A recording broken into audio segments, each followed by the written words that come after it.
일반인들 같은 경우는 섭외를 하게 되면 우선 의심부터 해요. 말을 한번 뭐 잘못 말하거나 아니면 이 말한 거를 제가 잘 이해를 못하거나 이게 나중에 큰 문제가 발생이 돼버려서 나중에는 이 방송을 못 나가게 한 적도 있고, 왜냐면 일반인들은 찾아야 되는데 어렵게 찾았는데 말 한번 잘못하고 뭐 간단하게 물어볼 건 또 카톡 이런 게 있단 말이에요. 그러면은 이제 제가 맞춤법에 콤플렉스가 있어서 그런 것도 있겠지만 실수로 카톡을 하나 잘못 보내면은 한 사과를 3마디 4마디를 해야 되는 상황이 와버리니까, 그래서 일반인들이 제일 전문가보다도 더 어려운 것 같아요. 일반인 분들은 사실 미디어에 노출되는 걸 별로 좋아하는 분들이 많이 있지가 않아요. 그래서 더 어려운 게 있는 것 같아요. 제가 우선은 갖고 있는 거는 작가 일을 하다 보니까 맞춤법, 말할 때 맞춤법, 카톡 맞춤법 이런 것들에 대해서 좀 많이 콤플렉스를 가지고 있는 편이에요. 원래는 콤플렉스라는 것 자체가 그런 거에 그렇게 신경을 쓰진 않았는데, 친구들하고 말다툼을 하게 되면은 말을 이제 어떻게 막 뱉을 수밖에 없잖아요. 싸우는 상대방 쪽은 넌 작가인데 말을 그따구로 하냐 이런 식으로도 나왔고, 나중에 화해를 하고 나서도 너한테 작가인데 왜 말을 그렇게 이상하게 한다, 잘 이해를 못하겠다 이런 얘기를 들었어가지고, 그게 어느 순간 보니까 콤플렉스가 되면서 이제 직장에서도 그런 맞춤법 얘기를 하게 되면 회의 같은 거를 하면, 저희 같은 경우는 미리 정해서 가는 회의가 아니라 이것저것 뱉으면서 컨텐츠를 뽑아내는 그런 작업을 하는데, 아까도 말했다시피 제가 이제 잘 말을 못하다 보니까 뭐 카톡 같은 경우는 제가 뭐 컴퓨터 카톡을 하다 보면 오타가 날 수도 있잖아요. 왜 그렇게 얘기를 하냐 이런 식으로도 되고, 제가 일을 글 쓰는 작업을 한다고 해도 저희도 맞춤법 검사 다 검사기 돌리고 막 이렇게 다 하는데, 친구들이든 뭐 부모님이건 전 무조건 다 알 거다 그런 얘기를 많이 들었었죠. 뭐 우리말 겨루기 같은 경우 거기 방송에 나오는 문제가 있으면 그럼 그거 제가 틀리기라도 하면은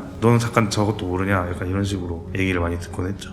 좀 있었던 일 중에 하나가, 뭐 일반인들 섭외를 하는데 제가 남자 작가라는 것도 솔직히 좀 특이한 경우가 아마 맞을 거예요. 그래서 이제 전화를 해서 일반인 분들한테 전화를 하면 내가 어디 작가인데 우리 프로그램에 나와주세요 이러면서 어떤 게 있고 이렇게 계속 캐물어야 돼요. 취재를 해야 되다 보니까. 그러다 보면은 우선 끊은 다음에 그 방송국 본사 쪽에다가 전화를 한 적이 있었어요. 이런 사람이 있냐, 저한테 직접 연락이 와서 제가 다시 전화 드려서 보이스피싱이 아니다, 저희는 다 알아보고 연락을 드린 거다라고 했던 그런 해프닝이 있었죠. 그 사람하고 저하고는 오해가 풀렸을지 몰라도 본사나 선배 작가님들은 또 어떻게 생각할지 모르니까 그게 좀 이제 신경이 많이 쓰이긴 하더라고요. 전 직장에서 저는 좀 친해지면은 막 뱉는 스타일이에요. 그러다 보니까 제가 이제 그런 얘기를 많이 들어요. 뭐 밥 먹으러 가거나 아니면은 일하다가 뭐 중간에 그냥 저희끼리 농담 따먹기 하는 이런 얘기를 할 때는 그래 별로 신경 안 쓰고 막 얘기를 하는 편이었는데, 너무 이제 그때가 정신없을 때, 막 머리 아플 때 이럴 때였는데 옆에서 이제 다른 PD가 저한테 장난을 친 거예요. 근데 제가 말을 진짜 막 서술어 목적어 주어 이런 식으로 얘기를 해버린 거예요. 저한테 왜 정신 못 차리냐 약간 이런 식의 말을 많이 들었으니까, 일하면서 바쁜 것도 있고 머리도 아프고 해가지고 그런 건데 좀 억울한 게 있었죠. 그래서 좀 더 신경 쓰려고 하는 거고, 맞춤법 같은 것도 신경 쓰려고 하고 말도 하는 거 생각해서 하려고 하다 보니까 점점 말이 없어지고 그리고 뭔가 보내는데 조심스러워지니까 또 느려지고, 뭔가 계속 메비우스의 띠로 계속 뭔가 악영향이 됐던 것 같아요.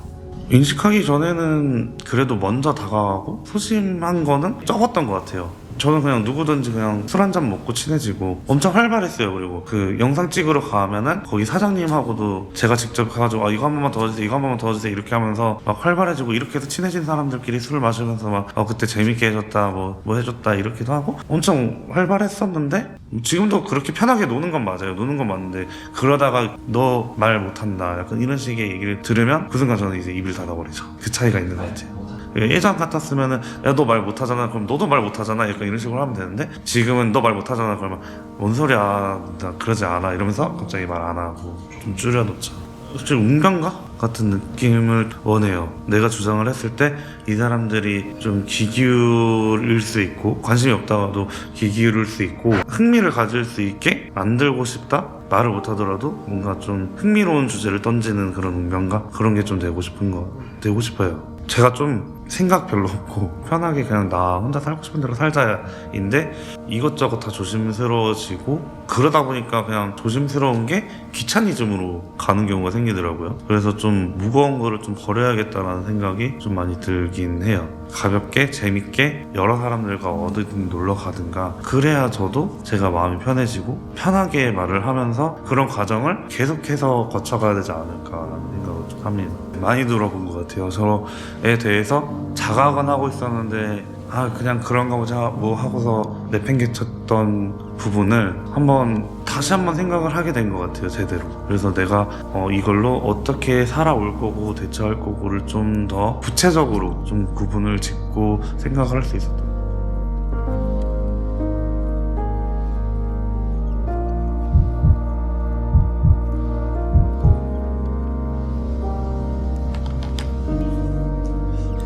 저만 이 콤플렉스를 가지고 있진 않을 거다라는 생각을 인터뷰하면서 내내 생각을 하긴 했어요. 이게 콤플렉스가 과연 진짜로 부끄러운 걸까? 라는 생각이 좀 들기 시작하면서 뭐 부끄러워하지 않아도 나 자신을 받아들일 수 있는 사람이 있으면 그걸로 충분하겠다라는 생각이 들더라고요. 그래서 좀 받아들일 준비가 된 것 같습니다. 콤플렉스를 받아들인다고는 얘기를 했지만 제가 밖에서 그냥 어떤 카톡을 보내든 저라서 그러면 안 된다, 누가 오타 보냈는데 야 제가 신경 엄청 써 고쳤어 약간 이런 식으로 하는 거를 솔직히 저는 그런 말도 안 해줬으면 좋겠다, 근데 일할 때는 어쩔 수 없다 라는 게 제 생각이라서 친구들한테는 그냥 공과사만 구분하자 저한테도 하고 싶은 말이고 친구들한테도 하고 싶은 말이고 그런 것 같아요. 나 자신을 사랑하자. 러브 컴플렉스, 러브 유얼셀프.